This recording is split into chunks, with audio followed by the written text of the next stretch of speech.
এই দুনিয়ার ইতিহাসে এমন একজন বাবা ছিলেন, যিনি ছিলেন নবী, যিনি ছিলেন আল্লাহর রাসূল, যার ভালোবাসা ছিল আকাশসমূহ বিশাল।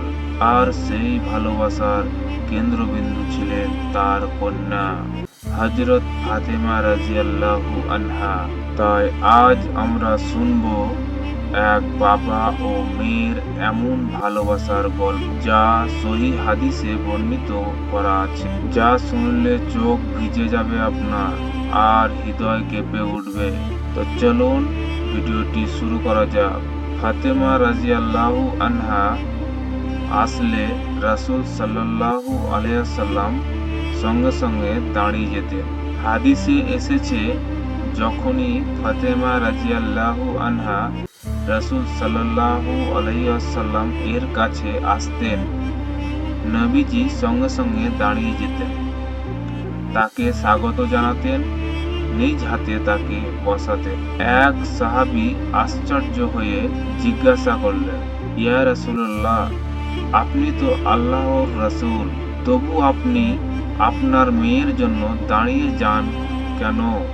রাসূল সাল্লাল্লাহু আলাইহি ওয়াসাল্লাম মধুর কণ্ঠে তিনি বললেন, হে আমার সাহাবীরা, সে আমার শরীরের একটি অংশ, যে তাকে কষ্ট দেয় সে আমাকে কষ্ট দেয়।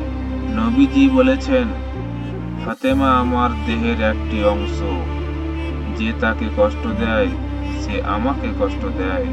রাসূল সাল্লাল্লাহু আলাইহি ওয়াসাল্লাম আরো বললেন, হে উম্মত, ফাতেমার সম্মান করো, কারণ সে আমার হৃদয়ের আলো। মক্কার কাফেররা একদিন মুহাম্মদ সাল্লাল্লাহু আলাইহি সাল্লাম কাবার সামনে নামাজ পড়ছে। হঠাৎ করে সেই কাফের দল এসে একটি উটের নাড়ি ভুঁড়ি পচা তার উপরে নিক্ষেপ করল। তিনি ছিলেন সিজদায়, কেউ এগিয়ে আসলো না, শুধু একটি ছোট্ট মেয়ে ছুটে এলো। সে ছিল ফাতেমা রাদিয়াল্লাহু আনহা। ফাতেমা কাঁদতে কাঁদতে আব্বার কাছে ছুটে এলো। সে দেখলো আব্বার উপরে পচা নাড়ি ভুঁড়ি কে ফেলে দিয়েছে। আব্বাকে বললাম, আমি আছি তো। সে নিজ হাতে ময়লা সরিয়ে দিল। রাসূল সাল্লাল্লাহু আলাইহি সাল্লাম চোখ ভেজা কণ্ঠে বললেন, হে আমার মেয়ে, আল্লাহ তোমাকে উত্তম প্রতিদান দেবেন। একদিন ফাতেমা রাদিয়াল্লাহু আনহা এলেন হাতে ফোঁসা নিয়ে।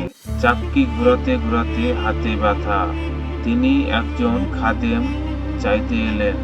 ফাতেমা বলল, আব্বা, আমার হাতে ব্যথা করে, আমি খুব ক্লান্ত। রাসূল সাল্লাল্লাহু আলাইহি ওয়াসাল্লাম মমতার কণ্ঠে বলল, হে আমার মেয়ে, আমি কি তোমাকে এর চেয়ে উত্তম কিছু শিখিয়ে দেব? তখন ফাতেমা রাদিয়াল্লাহু আনহা জিজ্ঞাসা করলেন, জি আব্বা, বলুন। তখন রাসূল সাল্লাল্লাহু আলাইহি ওয়াসাল্লাম ঘুমানোর আগে বললেন, ৩৩ বার সুবহানাল্লাহ, ৩৩ বার আলহামদুলিল্লাহ আর ৩৪ বার আল্লাহু আকবার, এই বলে ঘুমাবা। এটা তোমার জন্য খাদেমের চেয়ে উত্তম। রাসূল সাল্লাল্লাহু আলাইহি ওয়াসাল্লাম অসুস্থ ছিলেন। হঠাৎ করে ফাতেমা রাদিয়াল্লাহু আনহা কাঁদছেন। নবীজি সাল্লাল্লাহু আলাইহি ওয়াসাল্লাম তাকে কাছে ডাকলেন, কানে কানে কিছু বললেন, সে কেঁদে ফেলল।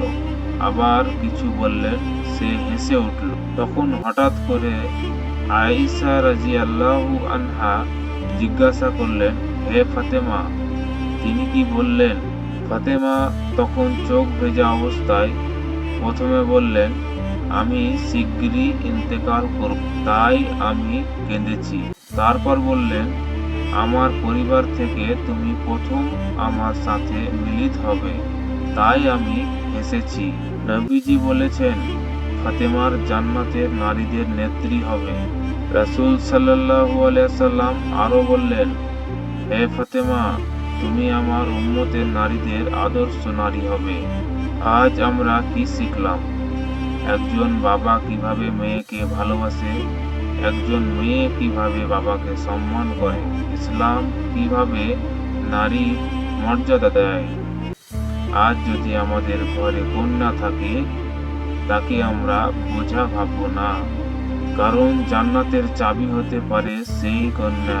হে আল্লাহ, আমাদের নবী সাল্লাল্লাহু আলাইহি ওয়াসাল্লাম এর মতো সুন্নাহ অনুযায়ী সন্তান লালন পালন করার তৌফিক দাও।